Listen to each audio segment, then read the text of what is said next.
pendekatan diskoneksi. Jadi kita akan memulai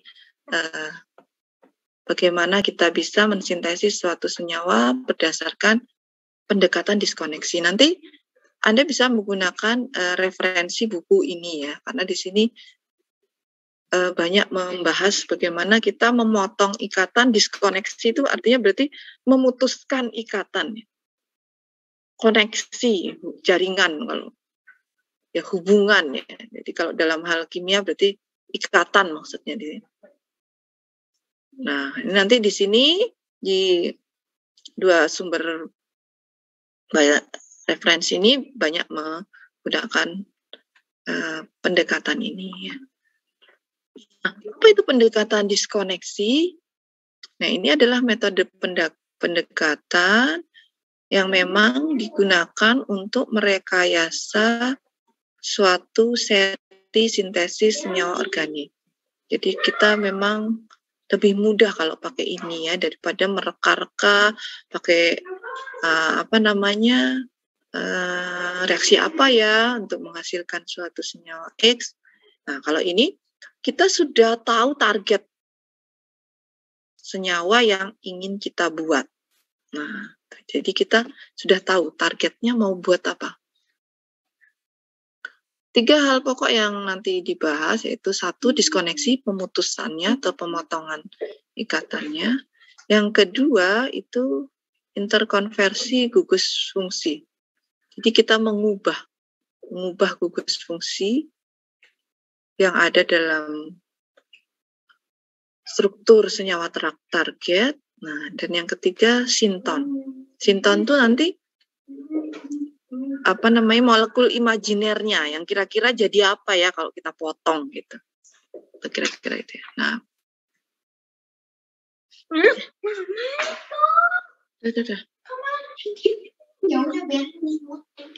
Ya, ini jadi pemotongan ikatan itu ini bersifat imajiner ya. Jadi artinya ya bukan terus benar-benar dipotong gitu. Itu hanya pemotongan ikatan secara imajiner. Maksudnya adalah untuk menghasilkan pecahan molekul yang lebih sederhana. Nah, pemecahan atau pemotongan ini bisa kita lakukan beberapa kali. Jadi dalam suatu senyawa target kita potong-potong, bisa tidak hanya langsung satu kali ya, karena sintesis suatu senyawa organik itu bisa dengan beberapa langkah. Nah, kemudian sebenarnya diskoneksi ini merupakan kebalikan dari langkah-langkah reaksi. Nah, biasanya kalau selama ini kan kita menggunakan mekanisme reaksi ya, jadi berjalan maju ya. Artinya misalnya suatu A plus B, itu mekanismenya bagaimana? Mekanismenya menjadi C atau mekanisme menjadi AB-nya bagaimana? Itu kan berjalan maju. Nah, kalau diskoneksi ini kebalikannya. Dan yang keempat, pemotongan ini, diskoneksi ini hanya dapat dilakukan jika diperkirakan reaksi dapat dilakukan. Artinya kita juga nggak asal motong-motong ikatan ya. Tapi juga harus diperkirakan nanti nyambungnya bisa nggak. Di ibarat reparasi itu ya, bukan berarti terima bongkar, nggak terima pasang. Nah, ini nggak berlaku di sini ya. Ini kan seringkali kan kita senangannya bongkar-bongkar ya, bongkar, nggak bisa kembalikan. Nah, itu secara analog begitulah kira-kira pendekatan diskoneksi ini ya. Jadi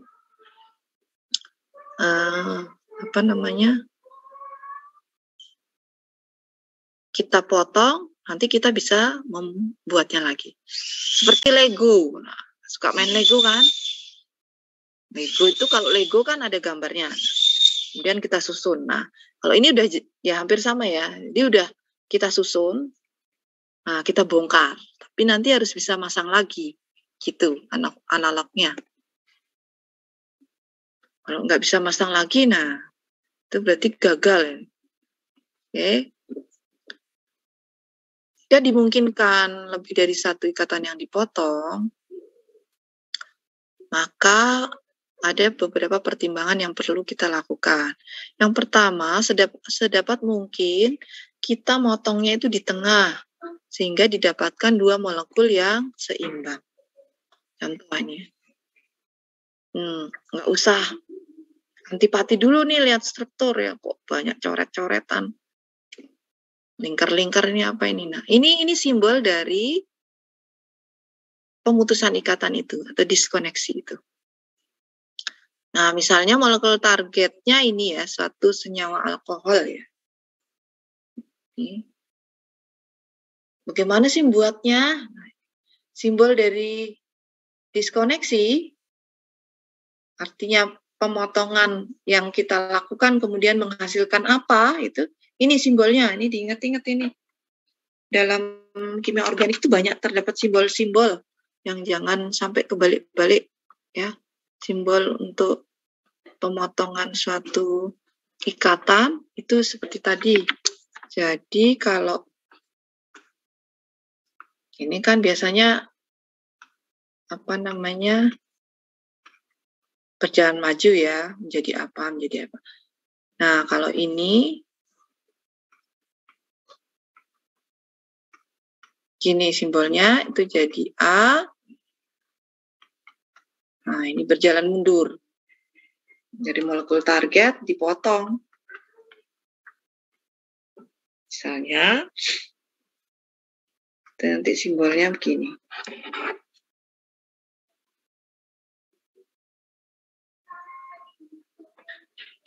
Nah, tadi ya dari molekul alkohol ini, di mana yang kita potong ya, gitu ya. Tadi pakai menggunakan prinsip diupayakan di tengah. Nah, jadi kita upayakan di tengah-tengah molekul. Nah, saya potong sini ya. Kalau dipotong jadi apa ya? Nah, ini yang disebut hasil pemecahan molekulnya itu tadi. Oh, ini jadi aldehid bisa dengan Grignard. Oke. Nanti kalau kita kembalikan bisa. Yang kemudian yang kedua, untuk molekul target yang berupa senyawa aromatik. Nah, maka ini biasanya ya kita lakukan pada pemotongannya itu pada gugus atau substituennya. Jadi bukan potong di sikliknya, itu susah nanti kembalikannya. Karena pada kenyataannya ya, kita bisa memulai suatu reaksi dari suatu senyawa siklik. Ini kan benzen misalnya ya. Ini kan ada. Senyawa benzen kan tersedia sebagai bahan dasar.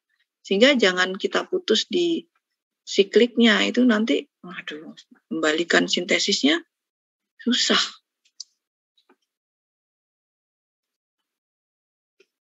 Nah, biasanya nanti kita putusnya di sini, di substituen. Di luar cincin. Tuh lebih mudah ya, karena banyak reaksi yang bisa dilakukan untuk menghasilkan molekul target. Nah, jadi kita memilih rute itu didasarkan pada kelayakan reaksi. Artinya memang reaksinya untuk dikembalikan tuh ada. Dan ketersediaan bahan. Ya. Jadi artinya bahannya juga ada. Nah, pada senyawa aromatis, misalnya cincin benzen tadi, jika terdapat dua gugus yang berbeda, nah maka mana yang kita pilih untuk dipotong? Nah, kita bisa menggunakan prioritas gugus penarik elektron yang mendapatkan prioritas pertama untuk di-disconnect ya, atau dipotong. Nah, ini contoh-contoh apa namanya, misalnya untuk senyawa pH penil ya maksudnya ya, penil, jadi cincin benzen di sini, penil yang kita sebut dengan gugus penil. Misalnya struktur molekul targetnya seperti ini, nah potong di mana ya, A atau B ya, misalnya gitu ya.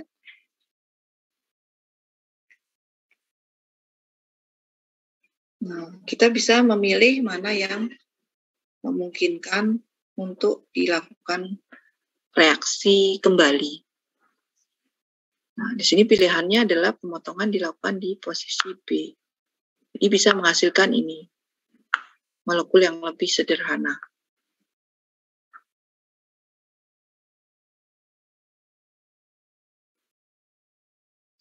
Itu.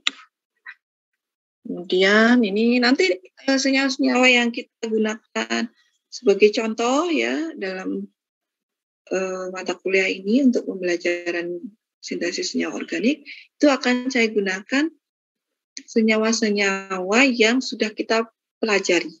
Senyawa-senyawa organik yang sudah kita pelajari di mata kuliah sebelumnya.